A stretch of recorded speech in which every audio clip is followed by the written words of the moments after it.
அனைவருக்கும் இந்நேரத்து வணக்கங்கள். இது ஒரு துயரம் தோய்ந்த நாள்.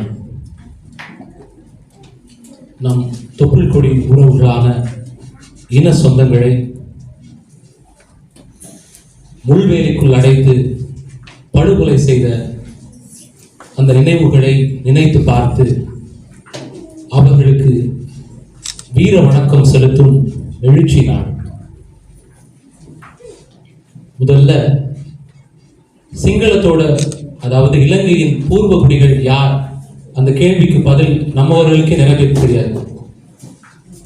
இலங்கையின் பூர்வ குடிகள் சிங்களர்கள் தான் அப்படின்னு கதை கட்டி விடுறத நம்ம மக்கள் கூட நம்பிட்டு இருப்பாங்க. இலங்கையின் பூர்வ குடிகள் தமிழர்கள். ஒரிசாவில் இருந்து வந்த விஜயன் என்ற ஒரு இளவரசன் நாடு கடத்தப்பட்டு கப்பல் மூலம் இலங்கைக்கு வருகிறான். வந்தாரை வாழ வைக்கும் தமிழகம் போல அவனை வரவேற்கிறாள் குவேரி என்ற பெண். அவள் மீது காதல் கொண்டு பின்பு அவளுக்கு குழந்தை எல்லாம் பிறக்கிறது. அதன் பிறகு அவளை விடுத்துவிட்டு பாண்டிய நாட்டு இளவரசியை திருமணம் செய்து கொண்டான் விஜயன். அதன் மூலமாக வந்தவர்கள் தான் சிங்களவர்கள். ஆக நம்ம எல்லாருக்கும் தெரிய வேண்டிய செய்தி, தமிழர்கள் தான் இலங்கையின் பூர்வீக குடிகள், சிங்களர்கள் வந்தேரிகள். இதை முதல்ல தெரிஞ்சுக்கணும். யார்கிட்ட பேசும்போது இல்ல இல்ல நம்ம தான் இங்கேருந்து போவோம். யார் இங்கேருந்து போனவங்கன்னா, ஆங்கிலேயர் காலத்துல தேயிலை தோட்டத்தில் வேலை செய்வதற்காக நிறைய தமிழர்கள் அழைச்சிட்டு போனாங்க. அழைச்சிட்டு போய் அங்க வேலைக்கு அமர்த்தினாங்க. அவங்க தான் மலையக தமிழர்கள். அதையும் இதையும் குழப்பிக்க கூடாது. தமிழர்கள் இங்கேருந்து போய் சேர்ந்தாங்கன்னு சொல்லிட்டு சொல்லக்கூடாது. சரியா? தமிழர்கள் இலங்கையோட பூர்வ குடிகள். அப்ப எடுத்த உடனே நம்ம தலைவர் ஆயுதம் ஏந்தி தோக்கி ஏந்தி போராடினார்னா இல்லை. இப்ப அவங்களுக்கு விடுதலை அடைந்து ஆங்கிலேயர்கள் விடுதலை கொடுத்துட்டு போகும்போது ஒட்டுமொத்த அதிகாரத்தையும் சிங்களத்தை கொடுத்துட்டு போயிடுறாங்க. போகும்போது அவங்க என்ன பண்றாங்கன்னா, தமிழர்கள் கல்வி கற்று ஒரு நல்ல உயரத்தை இருக்கிறத அவங்களால பொறுத்துக்க முடியல. உடனே தொடர்ச்சியா சட்டங்கள் போடுறாங்க. முதல்ல சிங்களம் மட்டும் சட்டம். அப்படி என்னன்னா, சிங்களம் தான் ஆட்சி மொழி, அதிகாரங்கள். சிங்களம் தெரிஞ்சாதான், எழுத படிக்க தெரிஞ்சாதான் நீங்க அரசு வேலைக்கு போக முடியும் அப்படிங்கிறாங்க. எப்படி? இப்ப தமிழர்களை ஹிந்தி படிக்க சொன்னா, ஹிந்தி படிச்சது ஹிந்தியில தேர்வுல வெற்றி பெற்றாதான் உனக்கு அரசு வேலை சொன்னா ஏத்து போமா? அப்படிதான் ஒரு சட்டத்தை கொண்டு வந்தாங்க, சிங்களம் மட்டும். அது மாதிரி குடியுரிமை திருத்த சட்டம். அப்படி குடியுரிமையை கொண்டு வந்து நிறைய தமிழர்களை நாடகத்தவர்களாக்குனாங்க. தொடர்ச்சியா சண்டை, நம்மளை அடிச்சுட்டே இருந்தாங்க. 30 வருஷம் அகிம்சை முறையில அரசியல் போராட்டங்கள்ல நம்ம நடத்திட்டு இருந்தோம். தந்தை செல்வா தலைமை.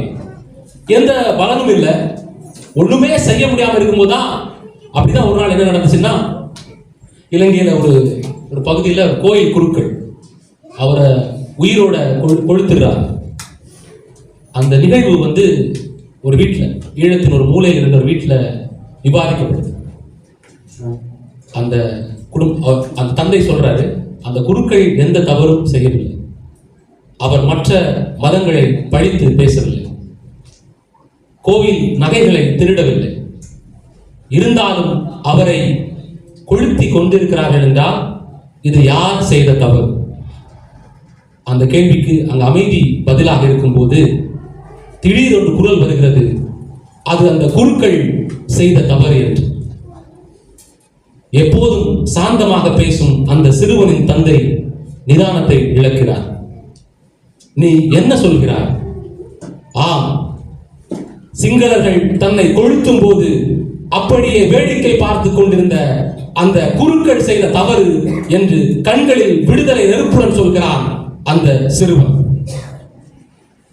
ஒரு கால் சட்டை, பள்ளிக்கூட மேல் சட்டை, அக்காவின் அரை பவுன் மோதிரம், இது மட்டும் எடுத்துக்கொண்டு வீட்டை விட்டு வெளியேறிய அந்த சிறுவன் பின்னாளில் தன் மக்களின் உதவியால் உலக நாடுகளே ஒருவரை ஒருவர் சார்ந்திருக்கும் நிலையில் இந்த உலக ஒழுங்கை உடைத்து முப்படைகளையும் தனக்கே உருவாக்கி அனைத்து வல்லாதிக்க நாடுகளையும் தன் வாசல் வரை பேச்சுவார்த்தைக்கு வரவழைத்தான் என்றால் அவன்தான் நம் தேசிய இனத்தின் தலைவன் மாவீரன் பிரபாகரன். தமிழர்களின் விடுதலையை ஒருபோதும் அற போராட்டங்களின் மூலம் பெற முடியாது. நீங்கள் உங்களை யார் ஒடுக்குகிறார்களோ அவர்களிடமே அடிமையாக இருக்கிறீர்கள். எஜமானரே உங்களை விட்டு விடுவார் என்று நம்புகிறீர்கள். ஓநாய் மானை வேட்டையாடாது என்று நினைக்கிறீர்கள். உங்களை அடிக்க வரும் கையை முறுக்கினால், வெறுப்பை உமிழும் அந்த முகத்தில் ஓங்கி அறைந்தால், அடிமைப்பட்டு கிடந்த ஒரு இனத்தின் உறுதிமிக்க தலைவனாக, பகையே என் நெஞ்சில் ஏறு என்று நெஞ்சை நிமிர்த்தி நேருக்கு நேர் நின்று எழுந்த மாவீரர்களுக்கெல்லாம் மாவீரனாக வந்தான் நமது தலைவன் பிரபாகரன். அப்படிதான் நம்ம ஆயுத போராட்டத்தை ஆரம்பிச்சோம்.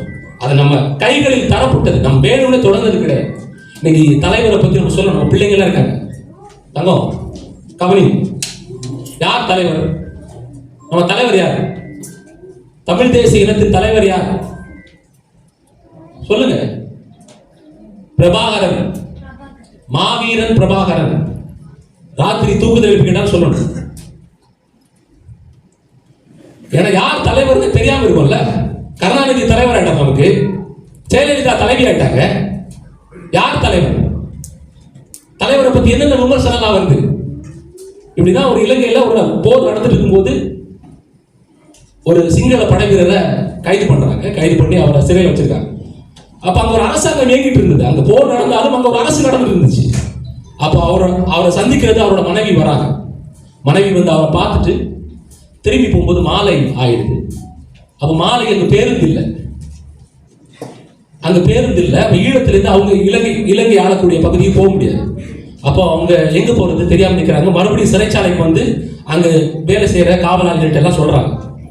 அவங்க என்ன பண்ணலாம்? அப்ப இந்த பெண், அந்த பெண்ணை வெளியே எங்க தங்க வைக்க முடியாது, சிங்கள பெண், என்ன பண்றதுன்னு சொல்லிட்டு சிறையிலே ஒரு அறை எடுத்து அந்த கணவனுடைய நீ இங்கே தங்கிக்குமா அப்படின்னு சொல்லிட்டு அந்த பெண்ணை அந்த இரவு முழுவதும் தங்க வைக்கிறாங்க.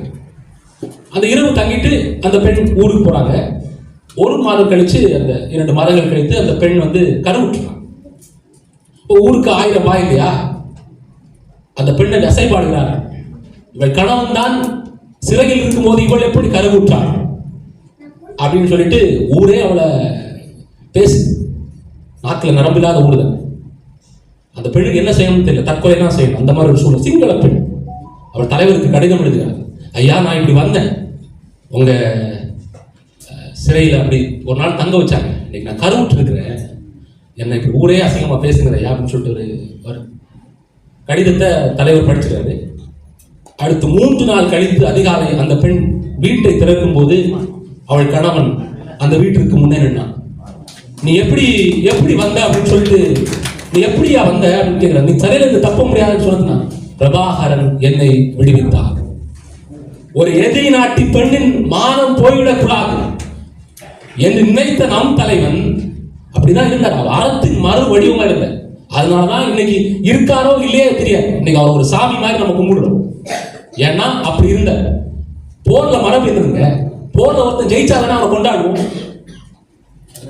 ஒரு பேச்சு கூட சொல்லுவோம். 1.5 கோடி பேர், 1.5 லட்சம் பேர் இறந்துருக்கிறோம். நம்ம தானே போர்ல தோத்தோன்னு சொல்லுவோம். வென்றது யார்? ராஜபக்சே. அவனை தானே கொண்டாடணும்.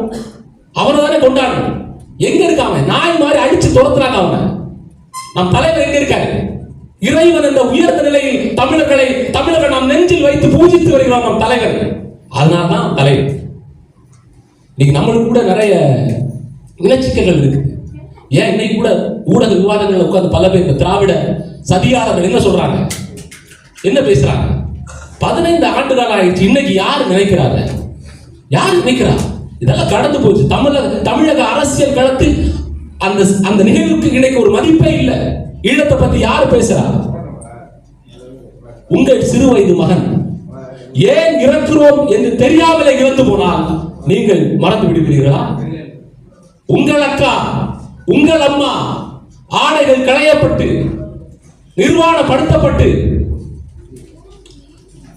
பல பேரின் கூட்டு பாதுகாப்புக்கு ஆளாகி கொலை செய்யப்பட்டால் நீங்கள் மறந்து விடுவீர்களா? உங்கள் சொந்த பந்தங்கள், மனைவி, மக்களை ஊரில் இருந்து துளைத்து ஒரு முள்வேலிக்குள் அடைத்து கொத்து கொண்டுகள் மூலம் கொத்து கொத்தாய் அழித்தால் நீங்கள் மறந்து விடுவீர்களா? நாம் மறந்துடுவோமா? இன்னும் விடுதலை நெஞ்சில் ஏறுங்கள் மக்களே. சாதி மதமா பிரிஞ்சு கிடக்காது. இங்க சாதி தான் மிகப்பெரிய தொந்தரவா இருக்கு. எல்லாத்துக்கும் சாதி. அவர் நம்மாளு, அவர் உயர்ந்தவர், அவர் தாழ்ந்தவர். என்னைக்குதான் தமிழ் தேசிய இனமா நம்ம ஒண்ணு சேரும்? 1 லட்சம் பேர் படுகொலை. அந்த 20 ஆண்டு 30 ஆண்டு ஆயுத போர்ல 10 லட்சம் பேர் இறந்திருக்கிறோம். என்னைக்கு தமிழ் தேசியம் மலரும்? என்னைக்கு தமிழ் தேசியம் மலருமோ அன்னைக்கு தான் நாம் சர்வதேசத்தின் கதவுகளை ஓங்கி அடித்து திறக்க முடியும். நமக்கான அதிகாரம் நம் கைகளில் வர வேண்டும். அந்த அதிகாரம் வருவதற்கு நாம் வேலை செய்யணும், தொடர்ந்து வேலை செய்யணும். தன்னின பகை, தாண்மை, சுயநலம், உள்ள சுத்தியின்மை எல்லாத்தையும் விட்டுறணும் மக்களே. நம் இன விடுதலையை நெஞ்சில் ஏந்தி ஒவ்வொரு முறையும் கையை உயர்த்தி நாம் தமிழ் என்று சொல்லும் போது என்றாவது ஒரு நாள் ஈழம் மலரும். அதை நாம் உறுதியாக முடிப்போம் என்ற நம்பிக்கையோடு சொல்லுங்கள். யூதர்கள் அடித்து விரட்டப்பட்ட போது ஒருவரை ஒருவர் சந்திக்கும் போது ஈழத்தில் இஸ்ரேலில் சந்திப்போம் என்று சொல்வார்களா? அதுபோல நாமும் நம் உறவுகளிடம் சொல்வோம், என்றாவது ஒரு நாள் ஈழத்தில் சந்திப்போம். நன்றி, வணக்கம்.